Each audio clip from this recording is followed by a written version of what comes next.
السلام علیکم ورحمۃ اللہ وبرکاتہ۔ میں Abdul Majid Salafi, lecturer, Maulana Azad government model junior college girls Urdu medium Nampally آپ سے مخاطب ہوں۔ آج کا میرا موضوع ہے بزم انجم، جو علامہ اقبال کی لکھی ہوئی نظم ہے۔ علامہ اقبال کی یہ نظم بانگ دیرہ سے لی گئی ہے۔ اس میں اس سے پہلے کہ میں اس نظم کی تشریح کروں، سب سے پہلے شاعر کے بارے میں مختصر سا تعارف پیش کرنا چاہتا ہوں۔ یہ نظم ہے، انٹرمیڈیٹ فرسٹ ایئر کی ہے، نام بزم انجم ہے۔ علامہ اقبال اس کو لکھے ہیں۔ ان کی پیدائش 9 نومبر 1877 ہے اور ان کا انتقال ہوا 21 اپریل 1938 کو۔ انہوں نے اپنی زندگی میں 4 مجموعہ کلام لکھے ہیں۔ مجموعہ کلام اس کو کہتے ہیں۔ شاعر کی مختلف نظمیں ہوتی ہیں، شاعر کی مختلف غزلیں ہوتی ہیں، شاعر بعض مصنف افسانے لکھتے ہیں، بعض ناول لکھتے ہیں، تو ان کے نظموں کو، ان کے غزلوں کو، یا پھر جو افسانے لکھتے ہیں ان کے افسانوں کو جمع کر کے ایک کتابی شکل دی جاتی ہے، اور اس کتابی شکل جب دی جاتی ہے، اس کی جب کتاب بنائی جاتی ہے، اس کا ایک نام دیا جاتا ہے، تو اس کو کہتے ہیں مجموعہ کلام۔ تو اقبال نے بھی 4 مجموعہ کلام لکھے۔ ان کا مجموعہ کلام ہے، پہلے ضرب کلیم ہے، بانگ دیرہ ہے، بال جبرائیل ہے، اور مغان حجاز ہے۔ یہ 4 ان کے مجموعہ کلام ہیں جنہوں نے اپنی زندگی میں لکھے ہیں۔ اور یہ جو نظم ہے، نظم بزم انجم، لی گئی ہے بانگ دیرہ سے، جس کا نام ہے بزم انجم ہے۔ بزم انجم کہتے ہیں، بزم کہتے ہیں ایک محفل کو، اور انجم کہتے ہیں تاروں کی جمع، ستاروں کی جمع، محفل، اسمبلی۔ بزم انجم، تاروں کی انجمن، ستاروں کی انجمن۔ شاعر اس کے ذریعے انسانوں کو ایک میسج دینا چاہتے ہیں، ایک پیغام دینا چاہتے ہیں۔ ہم اس کو پہلے 3 الگ الگ سے تشریح کریں گے۔ ہم اس کے نظم کے 3 بند ہیں، 3 بند کو الگ الگ انداز سے دیکھیں گے۔ نظم کے اس 3 بند میں پہلے بند کو لیں گے ہم۔ اس پہلے بند میں شاعر نے شام کی منظر نگاری کی ہے۔ نظم کے اس پہلے بند میں شام اور شام کے بعد کا منظر ہے۔ اس کے بعد دوسرا بند ہے، دوسرے بند میں ایک فرشتہ ہے، فرشتہ فرمائش کرتا ہے تاروں سے۔ پھر تیسرا بند ہے، تاروں کا گیت ہے۔ اس میں فرشتہ جو فرمائش کرتا ہے گیت گانے کی، تاروں سے فرمائش کرتا ہے کہ وہ گیت گائیں، تو وہ گیت گاتے ہیں۔ وہ گیت کے کیا الفاظ ہیں، اس تیسرے بند میں ہے۔ تو یہ ہو گئے 3 نظم کے 3 بند ہو گئے۔ نظم کے 3 بند میں 3 الگ الگ منظر ہے۔ تو سب میں پہلا جو منظر بیان کیا گیا ہے، شام کا منظر ہے۔ تو شام کے منظر میں شاعر یہ کہتے ہیں کہ سورج نے جاتے جاتے شام سیاہ خبا کو، سورج نے پہلے بند کا پہلا شعر 3 حصوں میں تقسیم کریں گے۔ ابھی ہم پڑھ رہے ہیں نظم کے پہلے بند کے پہلے شعر کو۔ وہ پہلا شعر ہے بزم انجم کا، جس کو اقبال نے لکھا ہے، سورج نے جاتے جاتے شام سیاہ خبا کو۔ شام سیاہ خبا، سیاہ خبا، سیاہ خبا، یہ خبا کہتے ہیں لباس کو، پیرہن کو، سیاہ کہتے ہیں تاریک۔ شاعر اس شعر میں، اس پہلے شعر میں تشریح کر رہا ہے، یہ سمجھا رہا ہے، ایک تشبیہ کا استعمال کر رہا ہے، تشبیہ اور استعارے کا استعمال کر رہا ہے۔ شام سیاہ خبا، سورج نے جاتے جاتے، جب اب یہاں پہ جیسے میں پہلے بتایا تھا شام ہے اور شام کے بعد کا منظر ہے، تو پہلے ہم شام کے منظر کو لیں گے۔ سورج نے جاتے جاتے، سورج جا رہا ہے، سورج ڈوب رہا ہے، سورج ڈوبتے وقت اب روشنی زمین والوں پر پھینکتا ہے۔ روشنی کے کچھ قدم ہوتے ہیں، روشنی کے کچھ کلر ہوتے ہیں۔ روشنی الگ الگ کلر میں ہوتی ہے، صبح کا ایک کلر، دوپہر کا ایک کلر، شام کا ایک کلر۔ تو یہاں پر شاعر شام کے منظر کو بیان کرتے ہوئے یہ کہتا ہے، سورج نے جاتے جاتے شام سیاہ خبا کو، یعنی سورج جب ڈوب رہا ہوتا ہے تو اس وقت کیا ہو رہا ہے، جب ڈوب رہا ہے، سورج جا رہا ہے مطلب سورج ڈوب رہا ہے، شام سیاہ خبا کو، یعنی ایک انسانی شخص سے اس کی تشبیہ دی گئی ہے. کیا ہے وہ؟ سیاہ خبا. عربی میں کہتے ہیں ابایا. ایک جیسے مرد لوگ توپ پہنتے ہیں یا بعض لڑکیاں ہماری حیدرآباد کی برقع پہنتی ہیں. سیاہ خبا، سیاہ لباس، کالا لباس. جو شام کا جو منظر ہوتا ہے اس شام کے منظر کو شاعر بیان کر رہا ہے. سورج نے جاتے جاتے شام سیاہ خبا کو تشت افق سے لے کر لالے کے پھول مارے. تشت افق، افق افق یعنی شام، سورج اور چاند، زمین اور آسمان جہاں آپ کو ملتے ہوئے نظر آتے ہیں.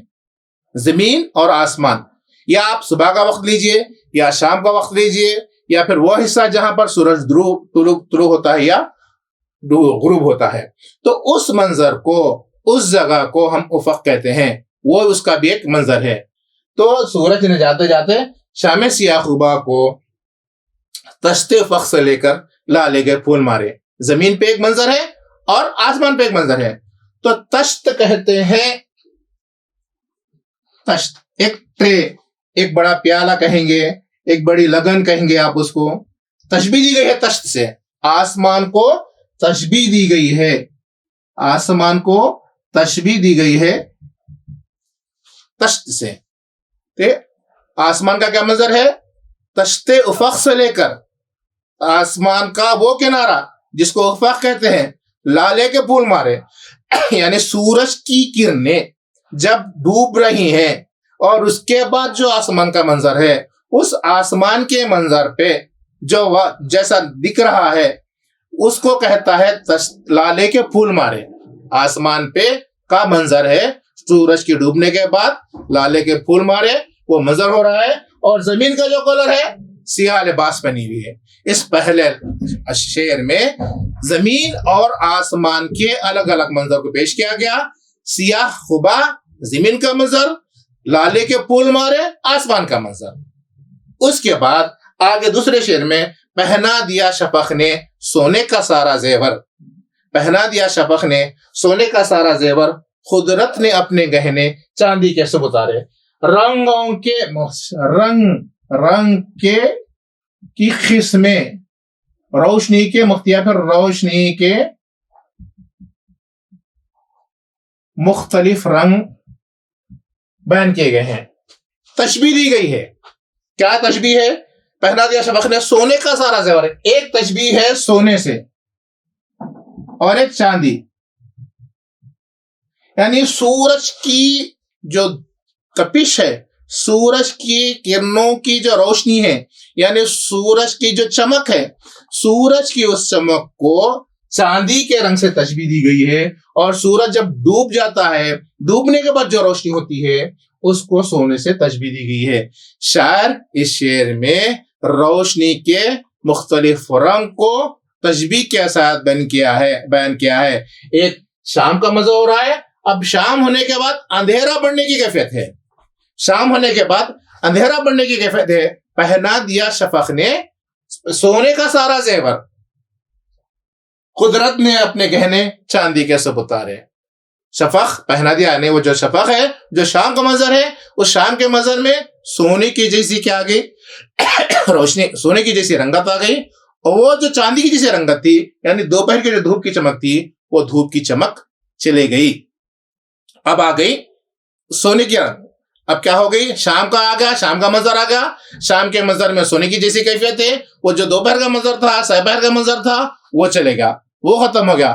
چاندی کی جیسی رنگت چلے گئی اور سونے کی جیسی. ماحول کو بیان کر رہا ہے. کیسا ماحول تھا، کیسا ہو گیا، کیا منظر تھا، کیا ہو گیا. دوپہر تھی، سپہر ہو گئی، سپہر تھی، شام ہو گئی. شام ہونے کے بعد اندھیرا بڑھ رہا ہے. تو اس دوسرے شعر میں شاعر اندھیرا بڑھنے کی کیفیت کو بیان کر رہا ہے اور تشبیہ دیتے ہوئے یہ کہتا ہے کہ پہنا دیا شفق نے سونے کا سارا زیور، قدرت نے اپنے گہنے چاندی کے سب اتارے. اس کے بعد آتے ہیں تیسرے شعر کی طرف. مہین میں خاموشی کے لائے ظلمت آئی، چمکے روسی شب کے موتی وہ پیارے پیارے. دیکھیے شام کے بعد اندھیرا بڑھنے کی کیفیت. اب اندھیرا بڑھ گیا، شام بھی ہو گئی، اندھیرا بھی ہو گیا. اب رات ہے. رات اپنا کام شروع کر رہی ہے، یعنی رات کے منظر کو بیان کیا جا رہا ہے. وہ سرخی بھی ختم ہو گئی، اب چاندی کا مسئلہ ختم ہو گیا، سونے کا مسئلہ ختم ہو گیا. اب اندھیرا آ رہا ہے، اب اندھیرے کی بڑھنے کی کیفیت بھی ختم ہو گیا، اندھیرا بڑھ گیا، اندھیرا آ گیا، تو اس کے الگ منظر پیش کر رہا ہے. کیا ہو رہا ہے؟ اب تارے اپنا کام شروع کر رہے ہیں. محمل میں خاموشی کے لیلہ ظلمت آئی. ظلمت کہتے ہیں اندھیرے کو، ظلمت اندھیرا یعنی اندھیرے کے. اور محمل کہتے ہیں ڈولی، محمل میں خاموشی کے، یعنی خاموشی آئی. کیسے آئی؟ ڈولی میں بیٹھ کر آئی. خاموشی لیلا بول رہا ہے، لیلا ظلمت، اندھیری کی لیلا خاموشی سے آئی. کس میں آئی؟ ڈولی میں بیٹھ کر آئی. کیا منظر نگاری ہے، کس اچھے انداز میں انہوں نے الفاظ کا استعمال کیا ہے شاعر نے. اس میں کس انداز سے کہہ رہا ہے کہ خاموشی سے جیسے جو اندھیری کی لیلا ہے آ گئی، مطلب اندھیرا چھا گیا، خاموشی چھا گئی، اندھیرے کی خاموشی چھا گئی. اور اس کے بعد کیا ہو رہا؟ اب سورج کا چمک ختم ہو گیا، اور سورج کی چمک کے بعد اب چمکنا شروع ہو رہے اندھیرے. تارے چمکنا شروع ہو رہے، تاروں کا کام شروع ہو رہا. سورج کا کام ختم ہو گیا، اب تاروں کا کام شروع ہو رہا. اور اس تاروں کی چمک نے کیا منظر پیش کر رہا ہے؟ موتی وہ پیارے پیارے. کیا بیان کر رہا ہے؟ چمکے عروس شب کے، موتی پیارے پیارے. عروس کہتے ہیں دلہن کو، دلہن. وہ اس کی بھی منظر نگاری کر رہا ہے. چمکے عروس شب کے یعنی شام کی دلہن کے، جو آسمان پہ تارے چمک رہے ہیں. آسمان کے ان چمکتے ہوئے تاروں کو شاعر کہہ رہا ہے کہ یہ ایسا لگ رہا ہے کہ دلہن ہے، دلہن کا جیسے ایک لباس ہے، دلہن کے لباس میں کیسا چمکتا ہے. رات کی تاریکی بھی، رات کی تاریکی میں آسمان پر جب تارے چکمگاتے ہیں، جگمگاتے ہیں، وہ جگمگاتے تارے ایسا لگ رہا ہے کہ شام کی دلہن ہے جو چمک رہی ہے.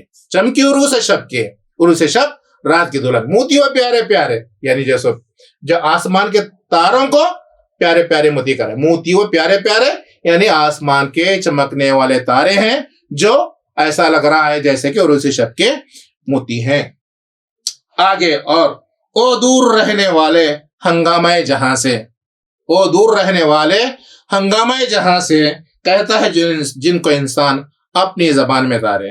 اب شاعر اپنے مقصد کی طرف آ رہا ہے، اپنے مقصد کی بات کر رہا ہے. انسانوں سے اس کو کہنا ہے، انسانوں کے سے بات کرنا ہے اس کو. او دور رہنے والے، ان تاروں کو بول رہا کہ اے وہ تارو جو تم بہت دور ہو، او دور رہنے والے اس ہنگامہ جہاں سے. یہ جو دنیا کی اس ہنگامہ جہاں،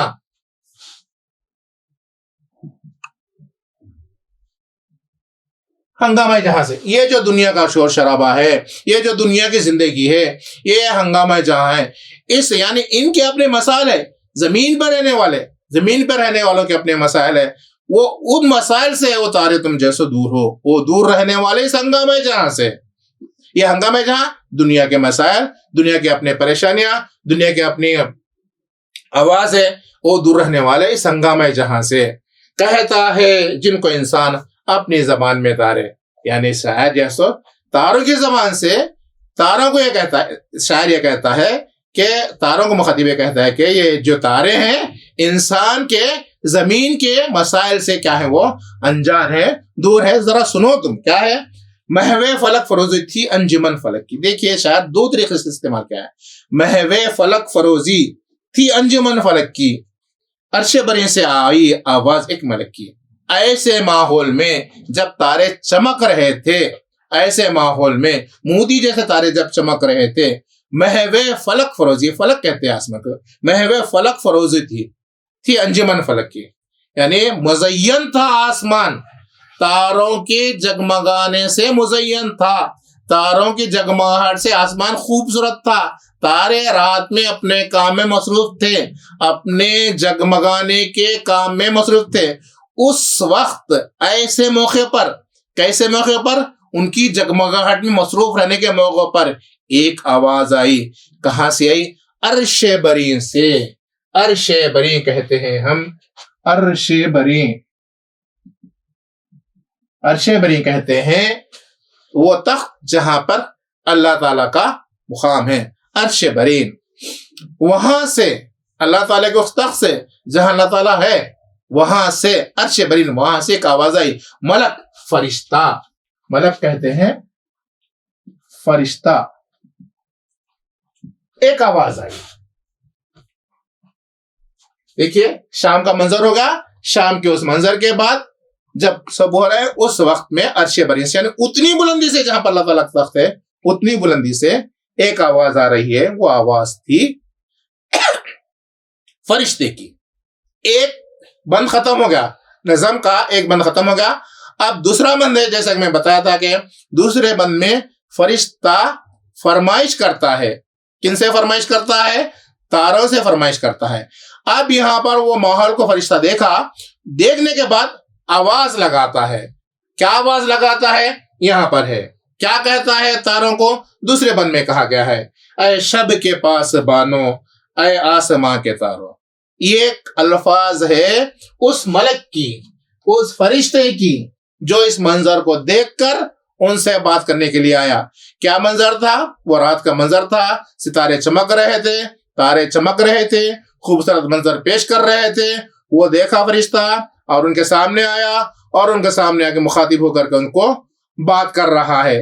کیا بات کر رہا ہے؟ وہ یہ کہہ رہا ہے، اے شب کے پاس بانو، مطلب اے رات کی رکھوالی کرنے والوں، اے رات کے چمکنے والے تاروں، اے رات کے جاگنے والے تاروں، اے شب کے پاس بانو، کہتا ہے اے شب کے پاس بانو، اے آسمان کے تاروں، یعنی مخاطب ہے آسمان کے تاروں۔ تابندہ قوم ساری گردوں نشین تمہاری، تابندہ قوم ساری گردوں نشین تمہاری۔ یہ جو تو تابندہ یعنی چمک، تابندہ معنی چمک، گردوں نشین تمہاری، اس کو بھی کہتے ہیں ہم آسمان کو کہتے ہیں۔ تابندہ قوم ساری گردوں نشین تمہاری۔ شاعر جیسے مخاطب، شاعر تاروں کی تعریف کر رہا ہے، تاروں کی تعریف کرتے ہوئے کہہ رہا ہے کہ یہ جو آسمان کی جو چمک ہے، آسمان جو خوبصورت ہے، آسمان کی جو خوبصورتی ہے، آسمان کی خوبصورتی تمہاری چمک سے ہے۔ تابندہ قوم ساری گردوں نشین تمہاری، اور کچھ نہیں ہے۔ شاعر یہاں پر فرشتہ تعریف کرا، پہلے تعریف کرتے ہیں، بول رہا کہ آسمان کی خوبصورتی، تم چمکتے ہو، رات میں جاگتے ہو، رات کے پہرے دار ہو، اور اس لیے تمہارے چمکنے سے یہ خوبصورت منظر ہے، یہ آسمان خوبصورت نظر آ رہا ہے۔ اور اس لیے شاعر پہلے تعریف کر رہا ہے تارے کی، پھر اس کے بعد کہہ رہا ہے چھیڑو سرود ایسا، چھیڑو سرود ایسا جاگ اٹھے سونے والے، یعنی پہلے تعریف کرا، تعریف کر کے اب فرمائش کر رہا، تعریف کر کے فرمائش کر رہا۔ یہ ایک فن ہے، شاعر نے اس فن کو اس میں استعمال کیا ہے۔ وہ فن یہ ہے کہ پہلے وہ منظر کو دیکھا، شام کے خوبصورت منظر کو دیکھا، دیکھ کے ابھر کر آیا، سامنے آیا، تاروں کے سامنے آیا، تاروں کی تعریف کرا، پھر فرمائش کر رہا ہے۔ کیا فرمائش کر رہا ہے؟ چھیڑو سرود ایسا، سرود کہتے ہیں ایک نغمہ، ایک گیت، چھیڑو سرود ایسا کہ جاگ اٹھے سونے والے۔ یہ کون ہے؟ یہ سونے والے کون ہیں؟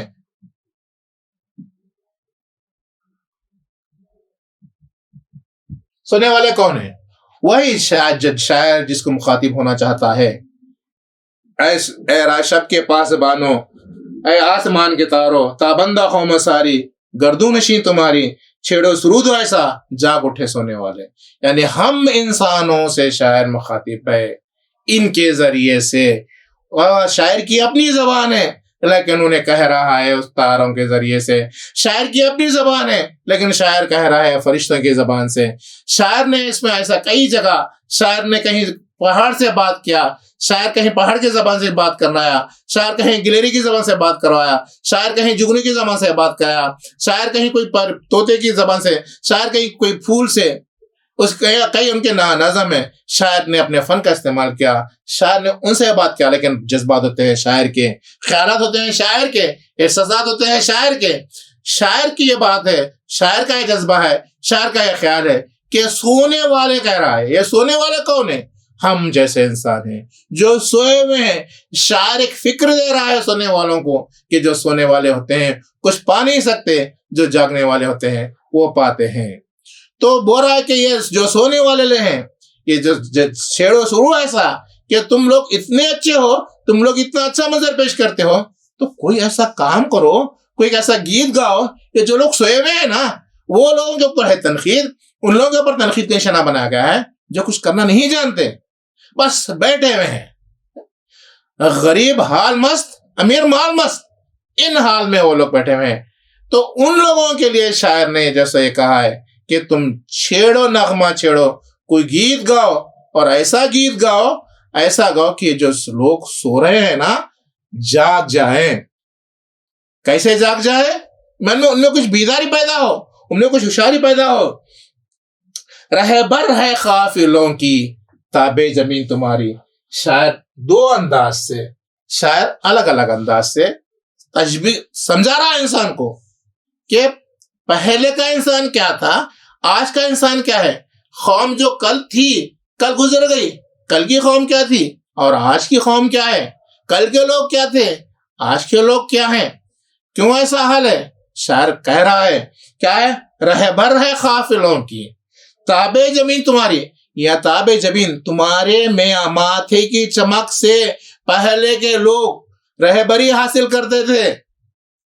شاعر اپنے اسلاف کے جو وہ لوگ جو سلف ہیں، اپنے اسلاف جو گزر گئے، ان کا جو وتیرہ تھا، ان کا جو طریقہ کار تھا، ان کا جو زندگی گزارنے کا ڈھنگ تھا، ان کا جو اسلوب تھا، اس کو شاعر بیان کر رہا ہے کہ پہلے کے لوگ تھے اور آج کے لوگ ہیں. پہلے کے لوگ کیا تھے اور آج کے لوگ کیا ہیں. کیا تھے پہلے کے لوگ؟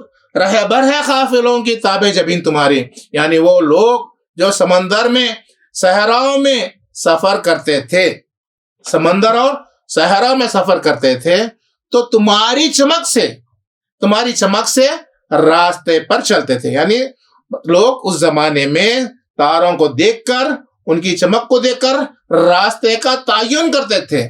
سفر میں وقت تو تھا نہیں، گھڑیاں تو تھے نہیں، وقت کا اندازہ لگاتے تھے اور منزل کا اندازہ لگاتے تھے، اور یہ دیکھتے تھے کہ جیسے یہ کہاں پر یہ نہ ہے. یعنی ستاروں سے وہ کام لیتے تھے.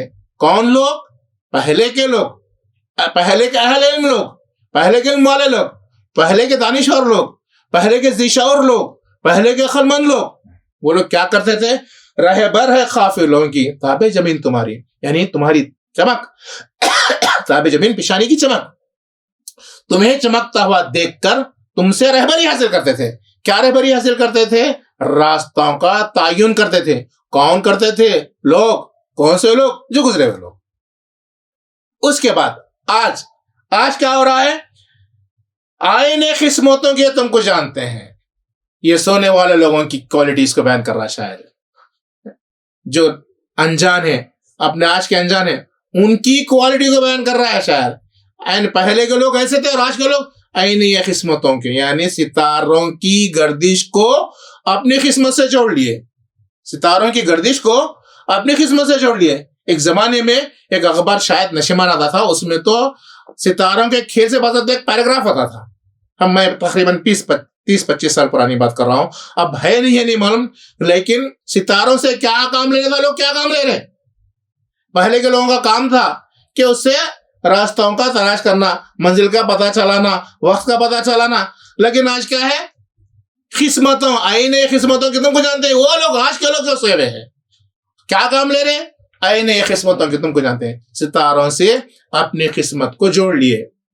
دیکھتے ہیں کہ راستوں میں طوطے پکڑ کے جانے والے، اس سے کچھ فال نکالتے، جس نے فال نکالا اس نے شرک کیا. تو اب ہم آگے بڑھیں گے.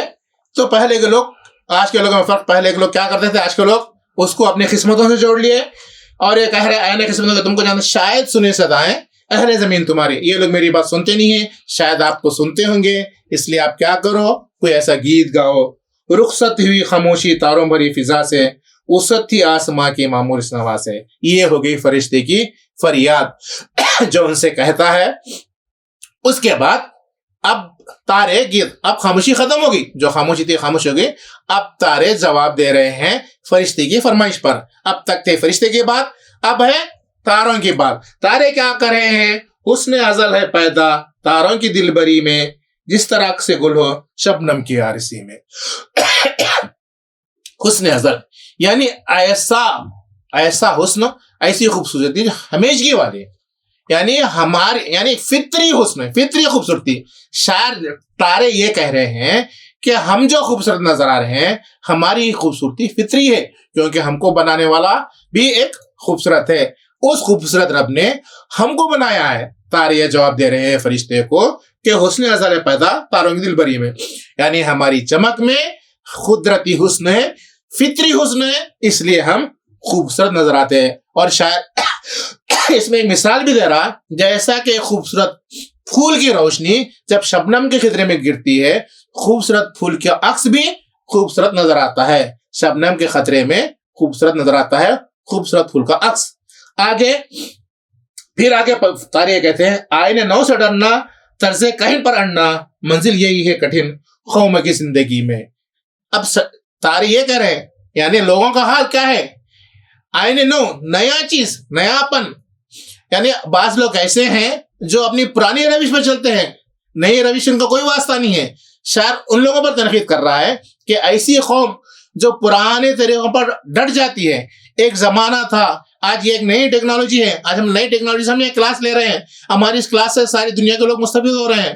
اگر میں بولوں کہ میں ٹیکنالوجی کو استعمال نہیں کرتا ہوں، میں بورڈ لیتا ہوں، میں کلاس میں، تو بچے میرے سامنے ہونا نہیں ہونا.